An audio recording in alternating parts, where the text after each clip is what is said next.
Okay, next. Number 2, positive effect. Yes, Donnelly. Provides moral values. By providing moral values, one is able to Distinguish distinguish right from wrong, good from evil. evil. Okay. Shane, next definition. Some people believe that following the rules of their religion is more important than government rules, since most people give more importance to the reward and punishment in the afterlife. Class, would you agree with me if I say most people nowadays follow the teachings of the church more than the laws of our government? Will you agree in that idea? Who can give me an explanation on that idea? That some people, they tend to follow the teachings of their church more than the government or more than the law of our government. Why is that, class? Yes, Apple.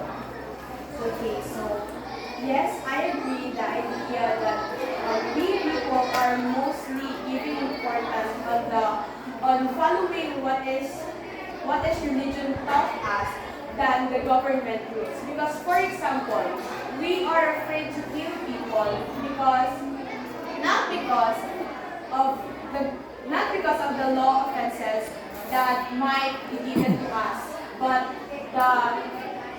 we are afraid to go to hell because that's what religion taught us. Yes, so our religion taught us class about the good and the evil, reward and punishment, that if we do good, maybe God will give us a lot of blessing and give us eternal life in the last day. But if we do bad, the other way around, we might go to hell because we do something that will not please our God. So the moral values, the religion taught us a lot of moral values that help us shape our personality and attitude.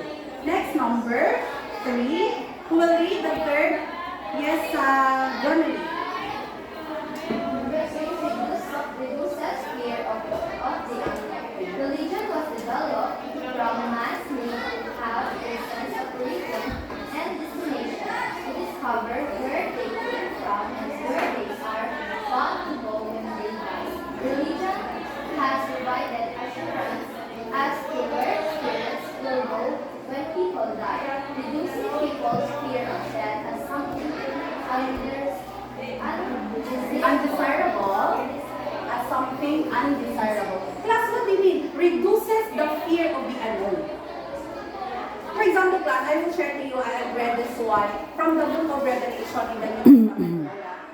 If people die, we have this book of life. Are you familiar with the book of life? So in the Bible, there's this book of life, and our deeds are recorded according to what we have done on this earth while we are living on this earth. So whether it's good or bad, everything is recorded under the book of life. So we can actually, maybe in my life nowadays, I think I've done a lot of righteous things. I think I follow the commandments. For Christians, we follow the 10 commandments of God. In order for us to be actually, maybe if I die, God is pleased with all my deeds or behavior while I am living my life on this earth. But another class is the religion of Hinduism. You know what, class? In Hinduism, they actually believe in Dharma. Dharma is one of the teachings of Buddha. They believe about the good karma and the bad karma. If they do good things, good karma will be given to them. If they will do bad things, then bad karma will come from them. And they believe that if they have this good karma, when they die, they have a prosperous life after death. So each of our religion has certain teachings that guides us in order to be assured that when I die, maybe I will be in the sight of God in heaven. Because one thing that our goal, why we have this religion, is for us to be forgiven of our sins and receive eternal life from our God. That is the very purpose, regardless of whatever religion you belong. Okay? Next, after this one class, we will be talking about the negative effects. If there are positive effects of having a religion, what do you think are the negative effects of having a religion? Okay? Who will read the first negative effect? Rachel? Causes discrimination. There are also some religions which discriminate against religious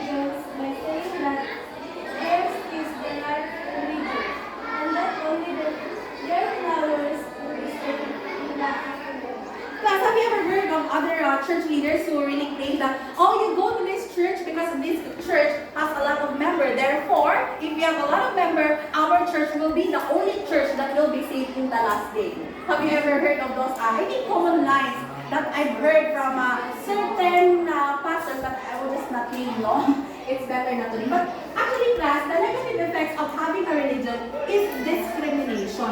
Why? Some people think that if they belong to this grand religion, they are the one who will be saved. And those who have, a few members, maybe they just transfer to another church because your church might not be able, might not be saved in the last day. So they have that kind of idea, which is actually a kind of discrimination.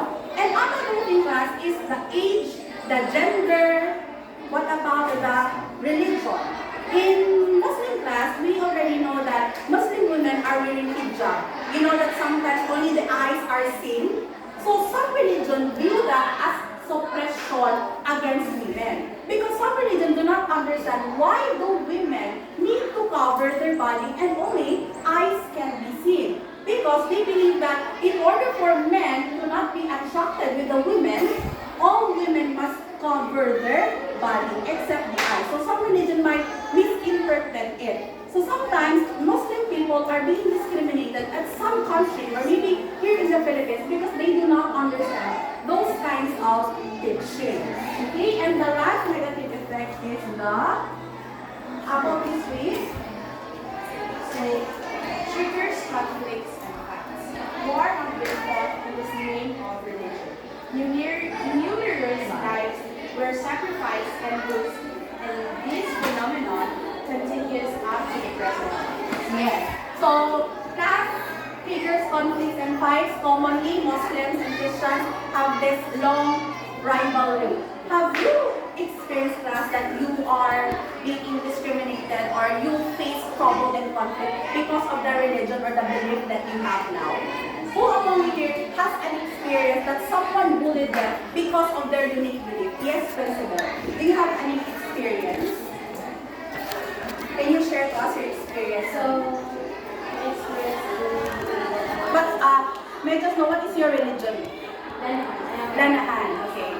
So they bullied our religion because other people believe that we pray in the Mount Apo and we praise Mount Apo and we didn't believe in, and they said that we are good. Also, some people don't understand why you are worshiping in the mountain and they claim that you are a cult. So when we say cult, class, it has a very weird definition of a belief.